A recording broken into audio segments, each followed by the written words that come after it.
Basic math house থেকে সবাইকে অনেক অনেক শুভকামনা। আজকে আমরা করব জ্যামিতির তৃতীয় পার্ট। আমরা জ্যামিতির দ্বিতীয় পার্ট শেষ করছিলাম আয়তক্ষেত্র দিয়ে।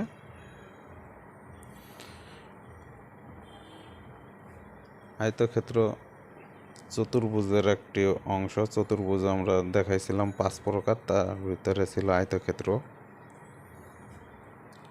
বাকিগুলো আজকে দেখাবো। তার আগে আমি একটু সমকোণী ত্রিভুজের একটি বিষয়ে মিসিং হয়েছিল, ওটাকে এখানে একটু দেখিয়ে দিচ্ছি। সেটি হচ্ছে সমকোণী ত্রিভুজ কাকে বলে। সমকোণ আমরা বলছিলাম একটি রেখার সাথে আরেকটা রেখা যখন লম্বভাবে যুক্ত হয় তখন যে কোণটি তৈরি হয় তখন তাকে সমকোণ বলে। সমকোণ মানে 90 ডিগ্রি, অথবা অন্যভাবে সংজ্ঞা দেওয়া যায় 90 ডিগ্রি কোণকে সমকোণ বলে। এই সমকোণের উল্টো পাশে একটা রেখা আছে, এটার আবার একটা আলাদা নাম আছে। এটার নাম হচ্ছে অতিভুজ।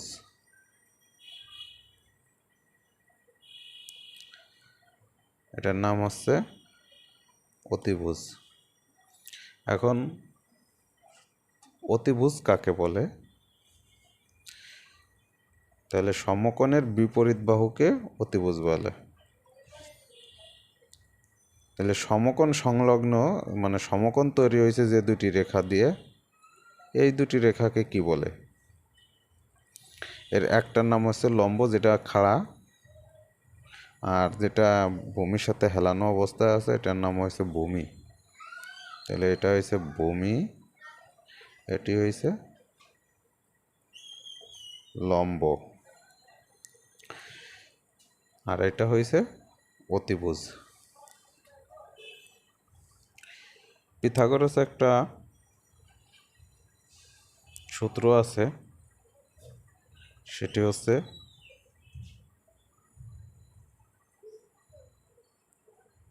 অতিভুজ স্কোয়ার সমান সমান লম্ব স্কোয়ার প্লাস ভূমি স্কোয়ার।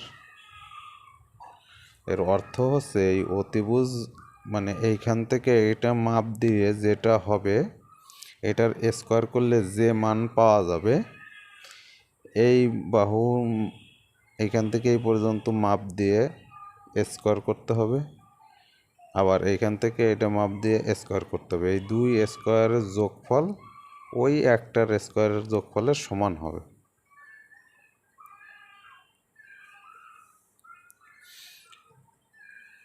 তা এই ছিল হচ্ছে মানে সমকোণী ত্রিভুজ সম্পর্কিত একটি তথ্য।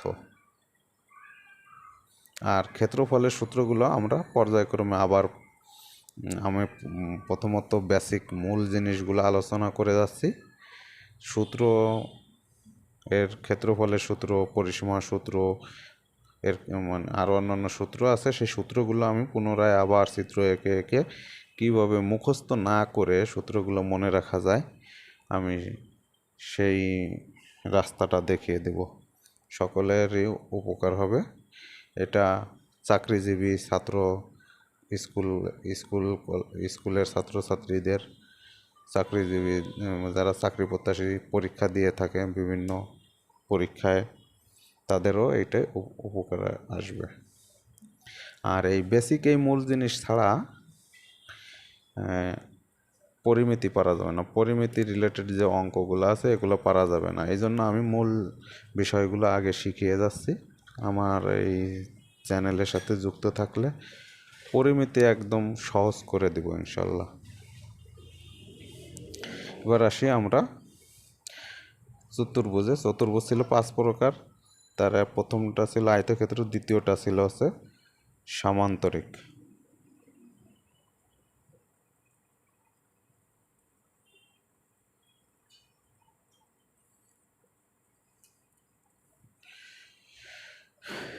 সামান্তরিক হচ্ছে, আমি বলছিলাম যে সংজ্ঞা করতে হলে 3টি বিষয় মনে রাখতে হবে। সেটি হচ্ছে বাহুগুলো কীরূপ আছে, কোণগুলো কীরূপ আছে, হ্যাঁ, এই দুইটা। আর একটা হচ্ছে সেটি সমান্তরাল কিনা। তাহলে সামান্তরিক হচ্ছে আয়তক্ষেত্রের আয়তক্ষেত্রের মতোই কিন্তু একটু ভিন্ন। সেটা হচ্ছে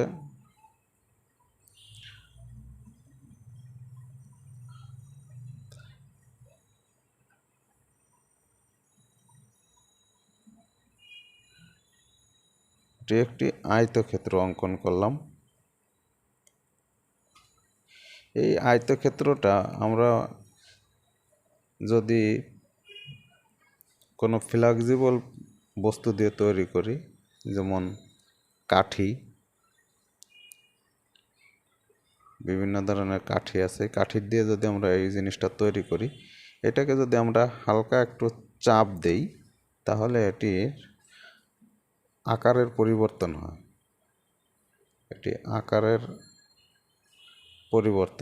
পরিবর্তন হয়ে একটু বাঁকা দেখা যায়, এরকম দেখা যায়।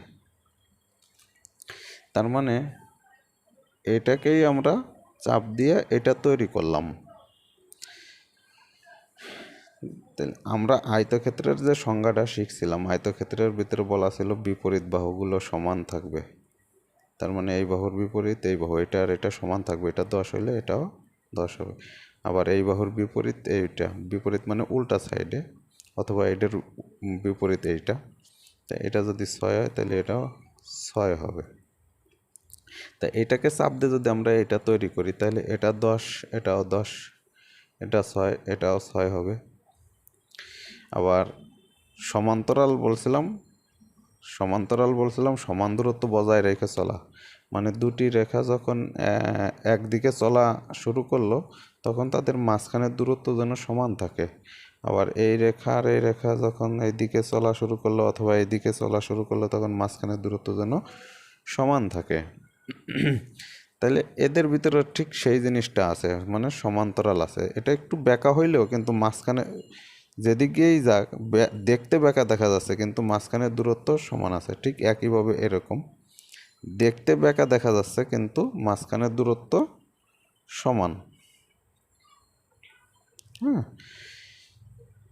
তাহলে আয়তক্ষেত্রের সংজ্ঞা ছিল যে চতুর্ভুজের বিপরীত বাহুগুলো সমান, সমান্তরাল এবং কোণগুলো সমকোণ। মানে সমকোণ মানে 90 ডিগ্রি। আর 90 ডিগ্রি চেনার উপায় বলছি, একটা রেখার সাথে আর একটা রেখা লম্বাভাবে যুক্ত হবে।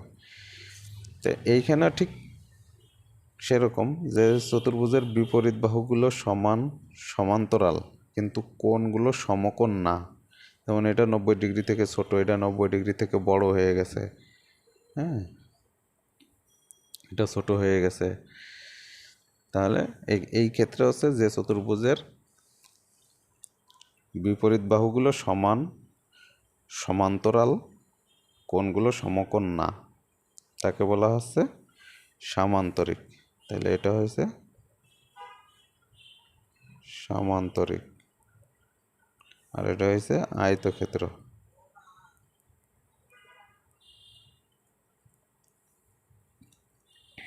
তাহলে সামান্তরিক থেকে মানে আয়তক্ষেত্র থেকে সামান্তরিক চিত্র থেকে আমরা সংজ্ঞায়িত করলাম। এবার আসি বর্গক্ষেত্র।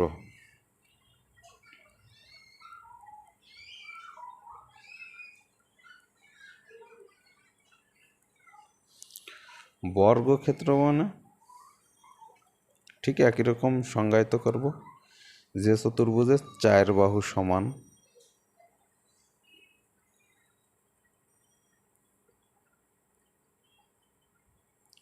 চারটা বাহুই সমান। মানে এই বাহু যদি 10 হয়, এটাও 10 হবে, এটাও 10 হবে, এটাও 10 হবে। মানে 4 বাহু সমান। এটা হয়েছে বর্গ, যেমন লুডুর ছক্কা।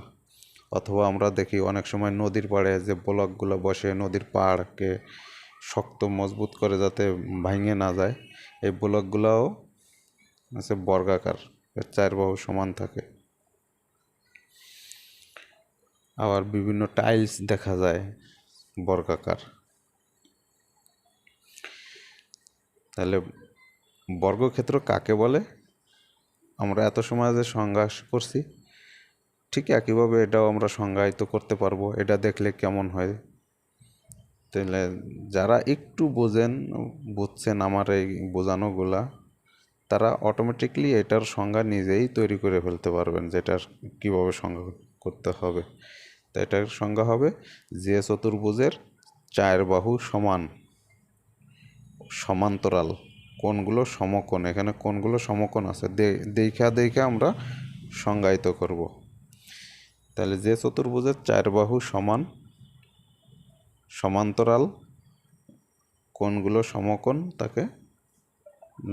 তাকে বর্গক্ষেত্র বলে। সমকোণ অর্থ হয়েছে 90 ডিগ্রি। এবার আসি রম্বস।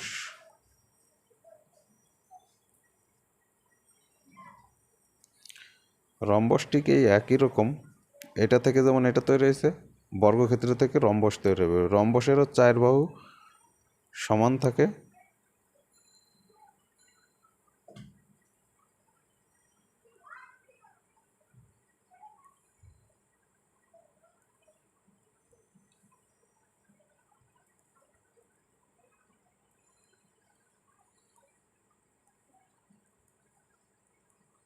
চার বাহু সমান, শুধু কোণের পরিবর্তন হয়েছে। মানে এটাকে যখন আমরা একটু চাপ দিছি, তখন এই একটা সাইড লম্বা হয়ে গেছে, একটা সাইড কুঁচকে গেছে।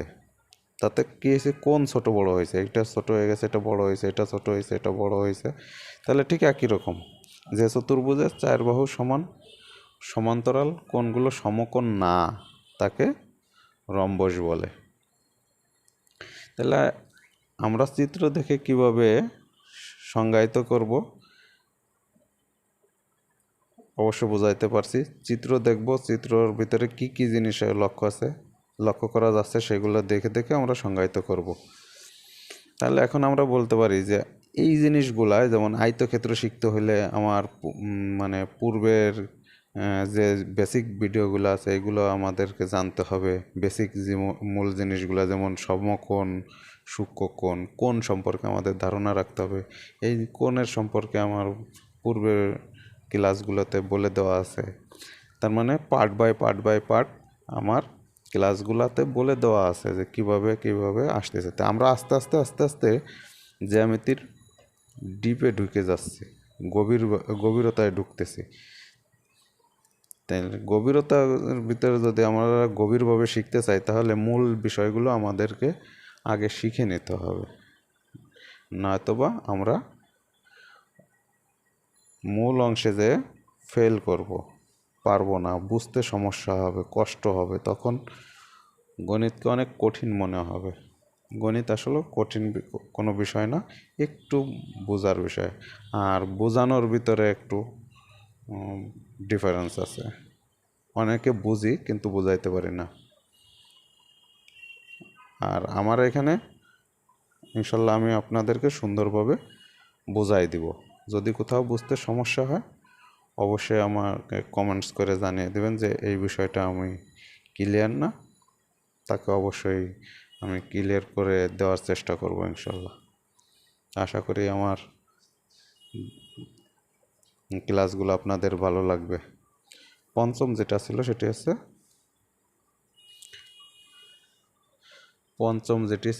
হচ্ছে ট্রাপিজিয়াম।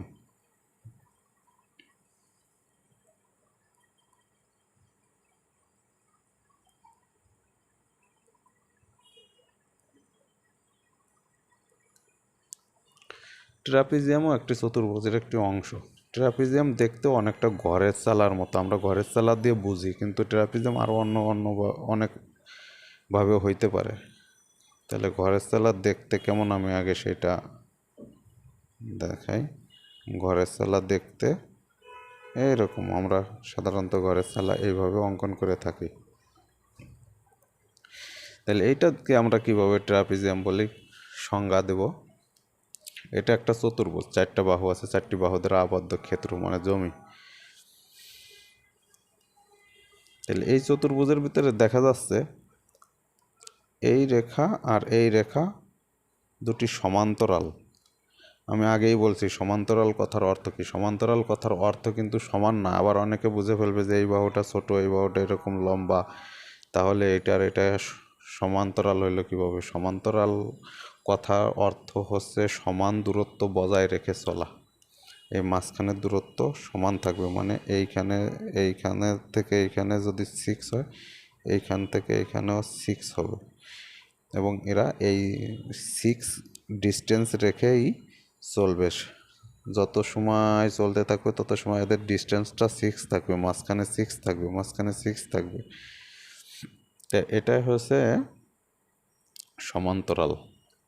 আমি বোঝানোর জন্য এখানে দাগ দিয়েছিলাম। তাহলে এই দুটা রেখা সমান্তরাল দেখা যাচ্ছে, আর অপর দুটি রেখা কিন্তু অসমান্তরাল, মানে এরা কিন্তু সমান্তরাল না। আবার সমান্তরাল অসমান্তরাল চেনার আরেকটা উপায় আছে। সমান্তরাল রেখা দুটিকে যদি আমরা বর্ধিত করি অর্থাৎ বৃদ্ধি করি, আবার বলতে পারি যদি বাড়াই, এটাকে যদি এদিকে বাড়াই, পিছনে বাড়াই, যেদিকেই বাড়াই না কেন, এদের সঙ্গে কারো দেখা হবে না, মিলিত হবে না, কোথাও কোনো দিন মিলিত হবে না।